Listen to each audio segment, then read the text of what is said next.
Hello, my name is Netanel Pollak. I'm a violist and a researcher, and today I want to introduce you to a special piece from the Israeli viola repertoire, the Elegy by Mordecai Seter. Seter belongs to the first generation of composers that were active on the land of Israel, first under the British Mandate, and later in the State of Israel, also known as the First Mediterranean School. He was born in Novosibirsk in 1916 and repatriated with his parents to Israel at the age of 10. His musical education started back in Russia, continued in Israel, and in 1932 he moved to Paris and studied composition at the École Normale de Musique with Paul Dukas and later with Nadia Boulanger. He even took a few lessons with Igor Stravinsky. In 1937, he returned to Israel and, like other colleagues, became fascinated with and explored music of the different Jewish diasporas, as well as music of the local Arab cultures. He spent the rest of his life in Israel, taught at the Tel Aviv Academy of Music, and won several national and international prizes, celebrating his important musical achievements and his unique, highly refined musical style. He died 30 years ago in 1994. In his music, he explores ethnic and liturgical materials, pre-classical languages, serialism, and the deepest function of the so-called traditional Western musical language. He does so in a clean manner, often minimalistic, yet with much expression and effectiveness. For me, his oratorio, Midnight Vigil, Tikkun Chatzot, is one of the most monumental Israeli works, which encodes the DNA of Jewish music of all times and the essence of Israeli art. I was very lucky to take part in a memorable performance of the piece at the Jerusalem Academy of Music with Maestro Uri Segal about a decade ago, marking the 50th anniversary of the first concert performance of the piece. You can find the link to the 2013 recording in the video description below. More information on Seter can be found in common sources such as the Grove, the Israel Music Institute, and in writings of most scholars of Israeli music. I wish to refer you in particular to two books on Israeli music by Dr. Assaf Shelleg, both published by the Oxford University Press, which discuss in depth the music of Seter and his compositional process. You can find more information about his books in the description below as well. I want to thank Dr. Shelleg for his insights while I was working on this presentation, and I will return to his findings shortly. I came across the Elegy a few years ago when I purchased an old copy of the first and only printed edition of the piece from 1975. The version that I bought was for viola and piano, but the preface to the source indicated that there is an alternative version for viola and strings, and a version for clarinet and piano, and clarinet and string quartet or string orchestra. If you search for the piece here on YouTube or elsewhere, you will find some recordings of the clarinet versions, but not of the viola ones. According to the score, the piece was written in 1954, and the viola part was edited by Daniel Binyamini, who was the principal violist of the Israeli Philharmonic Orchestra for many decades until the 1990s, and a member of the Tel Aviv Quartet.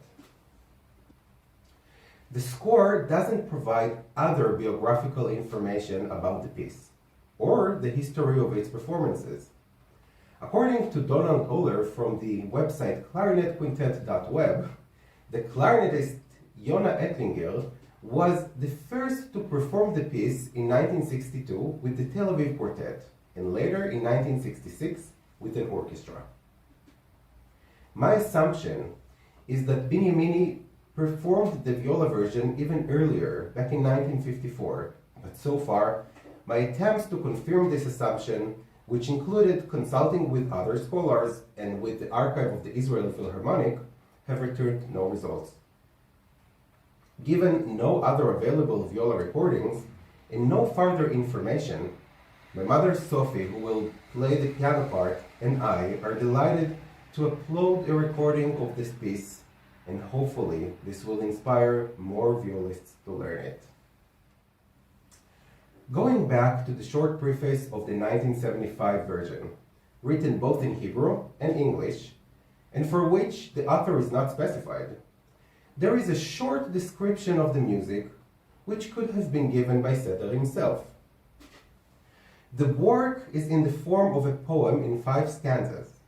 Each stanza opens with a variation on the interval of a third, which is the basic interval of the work, and develops into a free melodic recitative. The last stanza serves as an epilogue.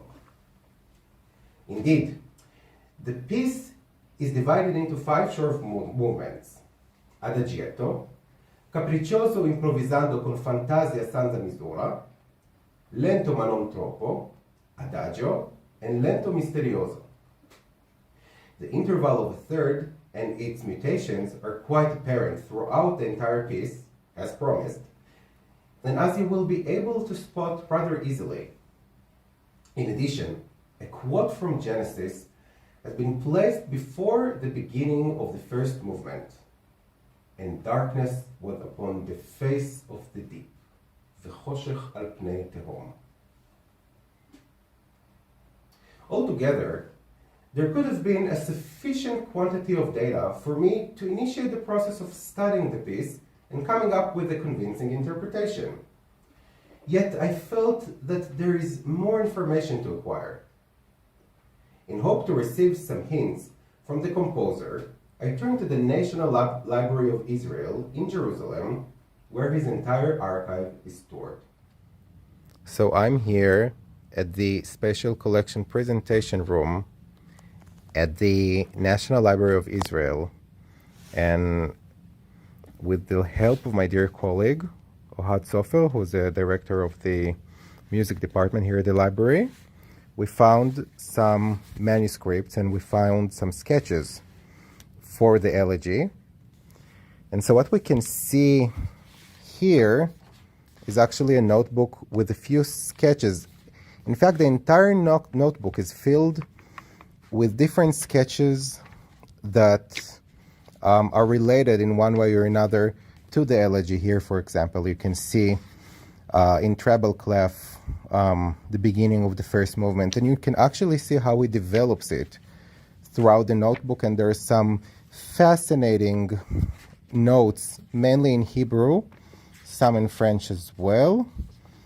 And later on, we can see that the person who made this catalog actually took some pages where it's already in alto clef, in viola clef, and some materials that are highly similar to the final version. So this is one very fascinating finding.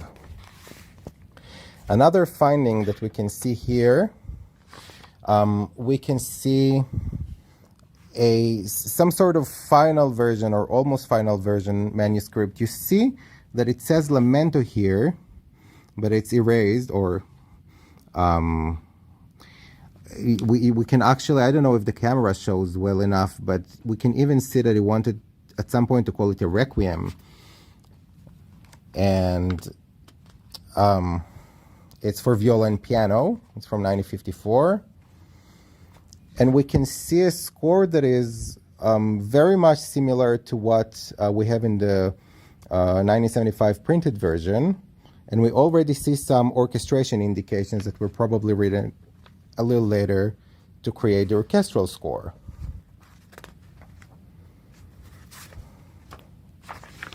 What we see here is an earlier version of the piano score,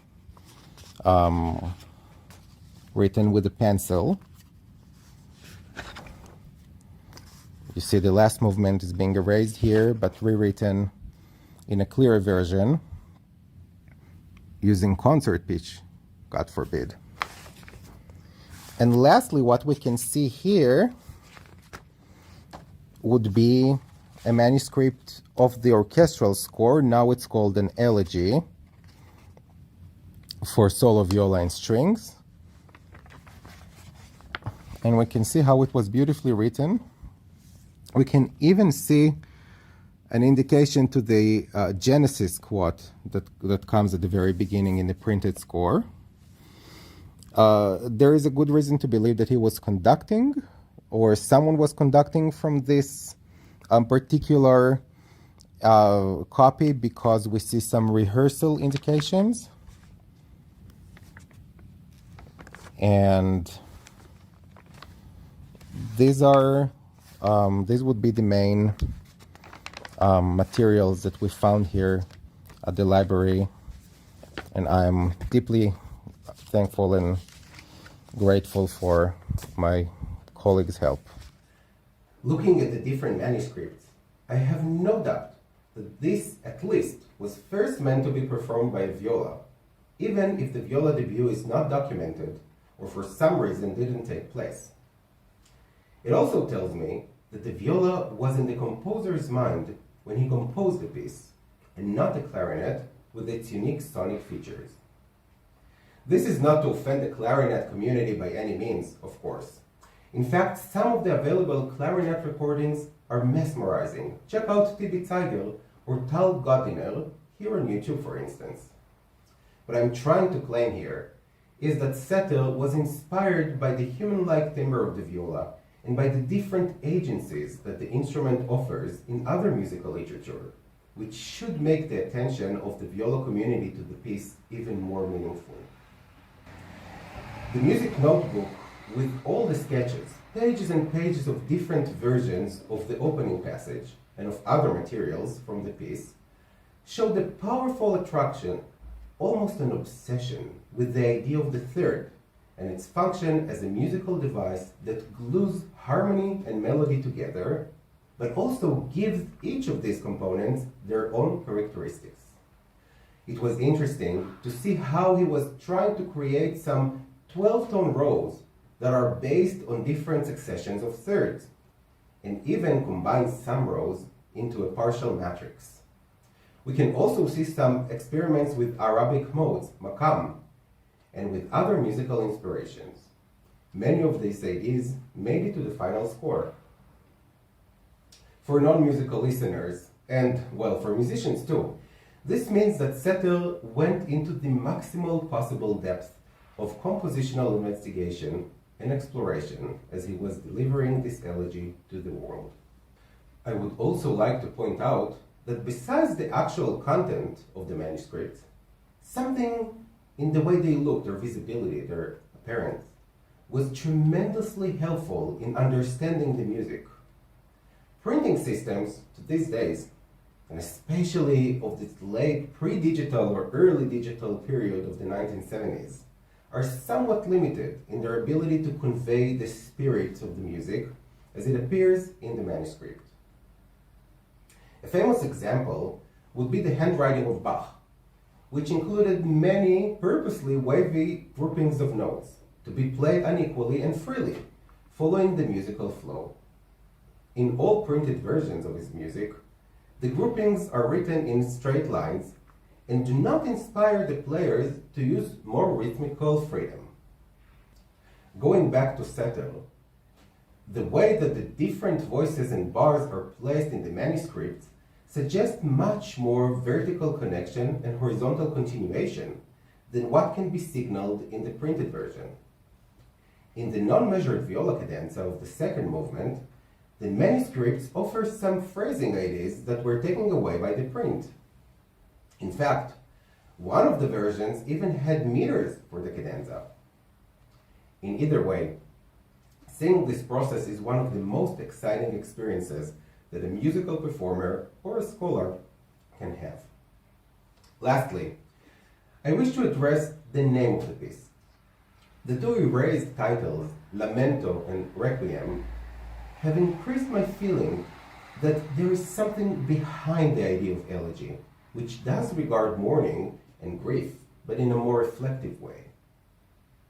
I was thinking about the Book of Lamentations, Megillat Eicha, and the Lamentations in Seter's Midnight Vigil.